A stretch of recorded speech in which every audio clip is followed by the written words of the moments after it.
siang dan menjelang sore ya untuk kepada teman-teman semua. Thank you banget nih Bang Omar, salam kenal. Saya Stella dari Epic. Sharingnya luar biasa ya dan cukup membuka perspektif gitu soal AHD di kancah global itu seperti apa gitu. Dan salam kenal juga buat teman-teman sekalian yang ada di sini. Saya Dr. Stella dari Epic, di sini sebagai Technical Officer di Clinical Service Unit. Sehari-harinya aku warawirinya tuh di Sudinkes Jakarta Utara, jadi pegang program juga di HIV stadium lanjut, dan juga megang di ekspansi rumah sakit. Nanti kalau setelah sesi ini mau kepo-kepo lebih lanjut, itu juga boleh aja ya.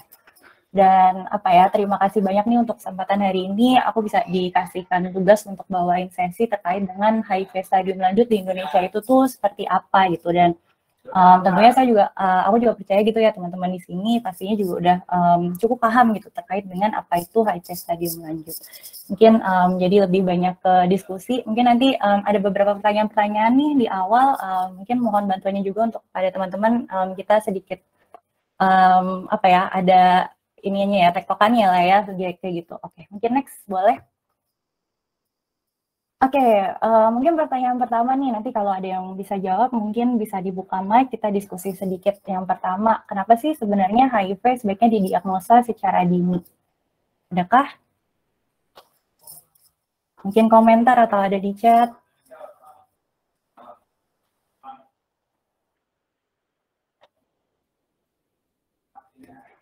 Oke, kayaknya lagi agak sibuk juga ya. Nah, mungkin ini ada pertanyaan-pertanyaan yang sebenarnya penting gitu untuk kita refleksikan.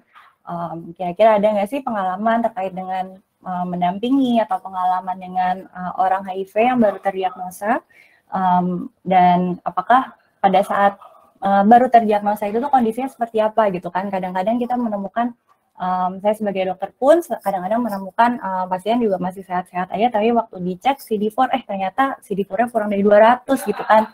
Nah, ini nanti bisa dilanjut dulu, kita next. Next. Oke, terima kasih. Ya, jadi seperti ini tadi, ini short aja kali ya untuk yang bahasan global sedikit gitu, menyambung dari yang tadi udah dijelaskan oleh Bang Omar gitu. Kan tadi kita sudah dengar sejak dari adanya HIV, angka kematian itu tuh sebenarnya sudah menurun, dan penurunannya itu bisa dibilang cukup signifikan. Tapi penurunan yang signifikan ini nih merupakan hasil dari kerja keras semua orang gitu kan, dari bagaimana pada akhirnya terjadi peningkatan terhadap akses ARV, ditambah dengan peningkatan teknologi, pendekatan manajemen, dan sebagainya, semua yang kita lakukan sampai pada akhirnya tuh bisa tercapai akses yang lebih meningkat gitu, lebih baik lagi. Nah, tapi kita lihat di sini angka kematian memang menurun secara global ya kan, tapi masih ada banyak nih gitu, masih ada angka-angka kematian yang sebenarnya masih bisa diturunkan, walaupun berarti kita tuh masih butuh effort lebih gitu kan. Sehingga dari sini nih kita tahu gitu dari WHO itu menyarankan bahwa ternyata tuh sangat penting untuk mendiagnosa atau mengidentifikasi orang dengan HIV stadium lanjut di awal. Seperti itu, sehingga dari awal nih terapi pencegahan, pemeriksaan screening, dan approach yang ekstra pun bisa dilakukan bagi orang dengan HIV stadium lanjut. Harapannya apa? Harapannya ya tentu untuk menurunkan angka kematian dari orang-orang dengan HIV. Jadi grafik ini yang tadinya agak stagnan gitu, bisa menurun lebih cepat lagi seperti itu. Mungkin next.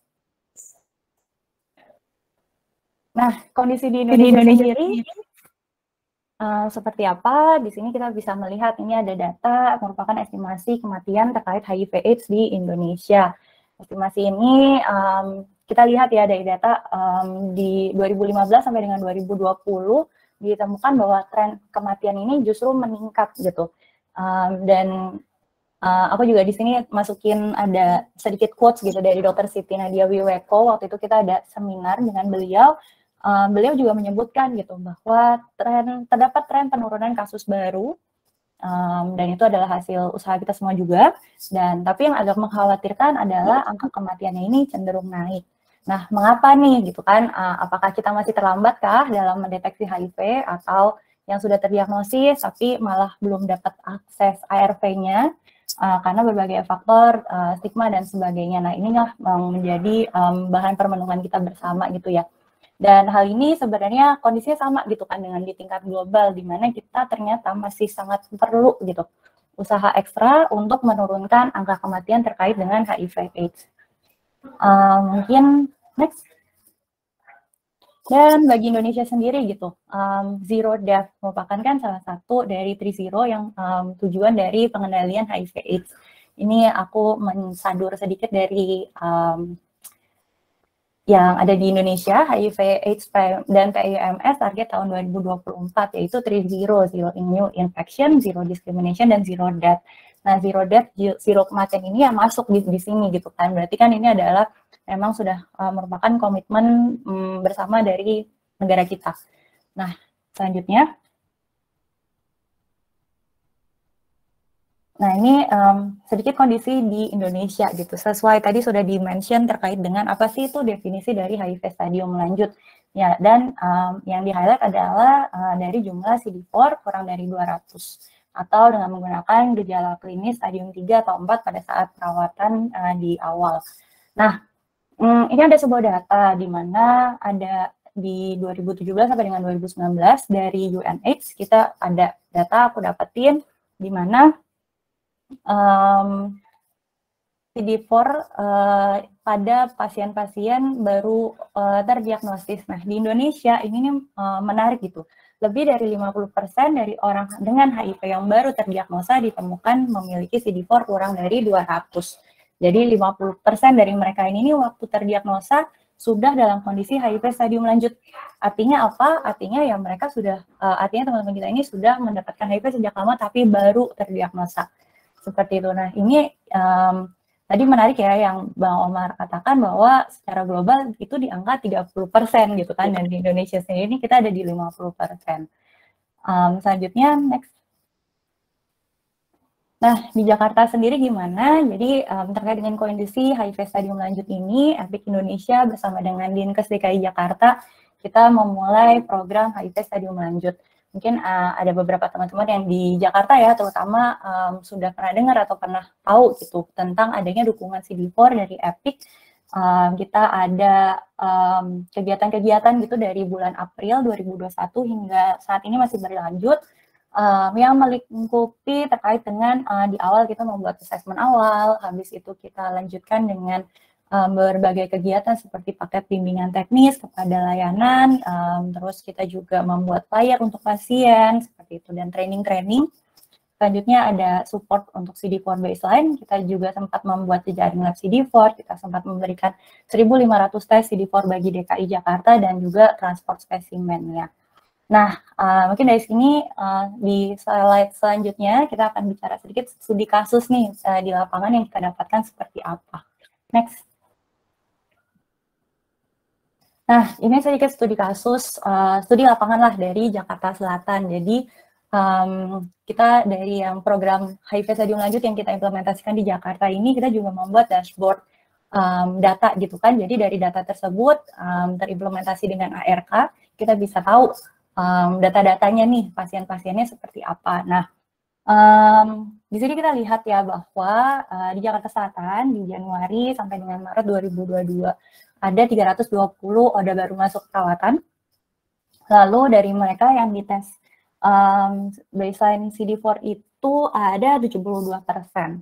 Dan ini pada akhirnya kita dapat mengidentifikasi cukup banyak ODA dengan HIV stadium lanjut di awal itu sekitar 40%. Jadi dari 320 itu 40%-nya masuk dalam HIV stadium lanjut.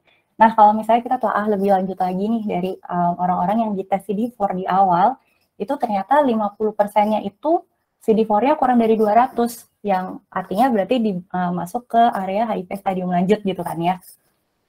Terus selanjutnya, next.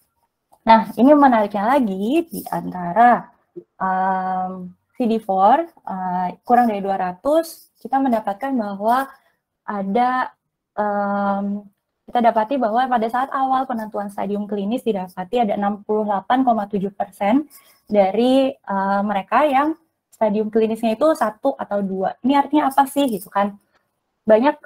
ternyata banyak teman-teman kita ini pada saat awal datang, mereka dalam kondisi yang masih cukup sehat, sehingga pada saat dokter menilai, oh ini masuk di stadium 1 atau 2 klinisnya. Tetapi pada saat kita memeriksakan CD4-nya, CD4 sudah di bawah 200. Dan ternyata sudah menurun, dan berarti kan di sini berarti infeksinya sudah terjadi cukup lama, dan pada saat datang memang masih sehat, tapi CD4-nya sudah menyatakan di bawah 200 seperti itu. Jadi di sini penentuan, jadi bisa disimpulkan nih dari yang grafik yang ini, bahwa oh ternyata penentuan HIV stadium lanjut jika hanya menggunakan stadium klinis WHO saja itu tuh ternyata tidak cukup tajam gitu ya untuk mengidentifikasi, karena lihat lagi dari yang kurang dari 200 ternyata banyak yang didiagnosisnya di stadium dimasukkan dalam stadium klinis 1 dan 2.